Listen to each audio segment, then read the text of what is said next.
شهر رمضان الذي أنزل فيه القرآن هدى للناس وبينات من الهدى والفرقان شهر رمضان الذي أنزل فيه القرآن هدى للناس جان بوجھ کر بھی اپنے روزے کو قصر کیا جا سکتا ہے، جان بوجھ کر. مثلا اچھا اس کا ایک خاص میں اس وجہ سے یہ نہیں کہ آپ کو خدا نہ خواستہ اس بات کی ترغیب دی جا رہی کہ آپ اپنے روزے اس طرح سے قصر کریں، نہیں، یہ ان افراد کو اس گناہ سے بچانے کے لیے بات کہی جا رہی کہ اکثر طالب علم ایسے ہوتے ہیں کہ اسی دن امتحان ہے ان کا، اور امتحان جو ہے وہ ان کے لیے دینا بہت مشکل ہو جائے گا، بہت اہم امتحان ہے، اور حالت روزہ میں اتنی شدید گرمی میں دینے جائیں گے، طبیعت خراب ہو جائے گی اور پیپر خراب ہو جائے گا. تو بہت سے لوگ رمضان میں روزے نہیں رکھتے کیونکہ ہمارے پیپرز ہو رہے ہیں. رمضان میں ایام شہادت آتے ہیں، امیر المومنین کی شہادت کی تاریخیں آتی ہیں، تو اس میں جو ہے بہت سارے افراد جلوسوں کا انتظام کرتے ہیں، اور صبح سے نکل کر، اور کتنی مشکلات میں، تو اکثر لوگ جو ذرا سا بھی لاپرواہ ہیں اس معاملے میں وہ روزہ نہیں رکھتے. ان لوگوں کے لیے مسئلہ بیان کیا جا رہا ہے کہ اگر وہ چاہیں کہ اس دن روزہ نہ رکھیں کیونکہ اس دن انہیں بہت سارے کام کرنے ہیں، اور یہ کوئی مجبوری کا مسئلہ بھی نہیں ہے، جان بوجھ کر بھی ایسا کیا جا سکتا ہے. البتہ کچھ تاریخوں میں کراہیت ہے کہ جو ہے وہ اس طرح سے روزہ قصر نہ کیا جائے، لیکن بہرحال اس کو چھوڑتے ہوئے تو یہ افراد کیا کریں کہ صبح یعنی روزہ رکھیں، روزہ رکھنے کے بعد یہ سفر پہ نکل جائیں،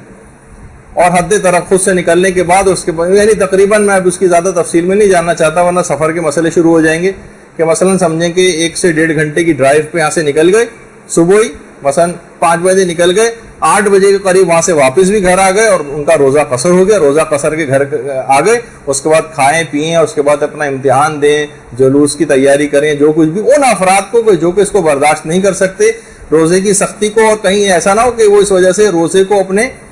ضائع کر دیں اور کفارہ بھی ان کے اوپر لازم آ جائے، اس سے بچنے کے لیے بس صرف بعد رمضان اس ایک روزے کی ان کو قضا کرنی پڑے گی. تو بہت ساری ایسی پرابلمس اور پریشانیاں اور اس چیزیں ہو سکتی ہیں کہ آدمی 2-3 گھنٹہ اپنا سفر پہ گزارے، اپنے روزے کو قصر کرے، یعنی سفر سے کیونکہ روزہ قصر ہو جاتا ہے ایک وہ پھر آپ علماء سے دریافت کر لیں کبھی کوئی ایسا مسئلہ پیش آ جاتا ہے کہ کتنی دور جا کے پھر ان کو واپس آنا ہے، تو سمجھیں کہ 3 گھنٹے کے اندر 8 بجے یہاں پہ واپس کراچی پہنچ بھی جائیں گے، اور یہ کہ ان کا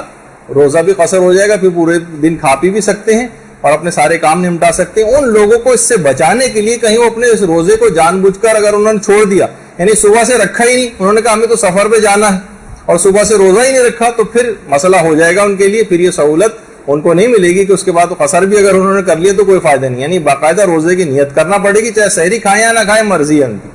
لیکن روزے کی نیت کرنا ہے، اور نیت کرنے کے بعد ان کو سفر پہ جانا ہے، پھر سفر سے جب واپس آئیں گے تو قصر ہو جائے گا، اور پھر اس کے بعد اپنے جو امور ہیں ان کو نمٹا سکتے ہیں.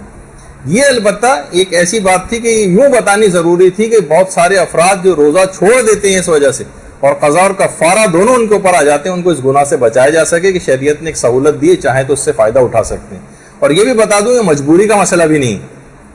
یہ تو ایک لحاظ مجبوری کی میں نے مثالیں دے دی نا، امتحان ہے اور جلوس کے انتظامات کرنے، نہیں، ویسے ہی بس بالفرض کیونکہ قوانین بیان ہو رہے ہیں تو اس میں تو جذبات اور فضائل وغیرہ کا ذکر نہیں کیا جاتا. کوئی شخص نہیں دل چاہ رہا اس کا آج روزہ رکھنے کو بالفرض، اس کو بھی یہ سہولت حاصل ہے کہ اپنا روزے کو قصر کر دے، چلا جائے سفر پہ، وہاں سے واپس آ جائے. البتہ بعد رمضان اسی قضا کرنا پڑے گی. اور جو فضائل سے محروم ہونا تھا جو رمضان میں تعداد کو پورا کرنے کے اعتبار سے جو پیغمبر نے ارشاد فرمایا تھا نا کہ 7 چیزیں اس کو حاصل ہو جائیں گی، پروردگار اپنے اوپر لازم قرار دے دے گا، تو ایسا افراد جو بلا وجہ لاپرواہی اور سستی کی وجہ سے روزہ نہیں رکھنا چاہ رہا اور قصر کر رہا ہے، اس کو پھر وہ فائدے حاصل نہیں ہوں گے، وہ فضائل حاصل نہیں ہوں گے. وہ اپنی جگہ ایک بات رہی. تو بہرحال اگر اس طرح سے ہائی وے پر انسان نکل جائے اور آرام سے اپنا جہاں تک اس کی اجازت ہوتی ہے کہ سفر جہاں سے اس کا شمار ہو جائے، کتنے میل جانا اور کتنے میل واپس آنا، اب اس کی تفصیل میں جاؤں گا تو بہت لمبا مسئلہ ہو جائے گا، وہ اپنا مسئلہ دریافت کر کے سمجھے میں نے ایک اندازہ ایک بتا دیا کہ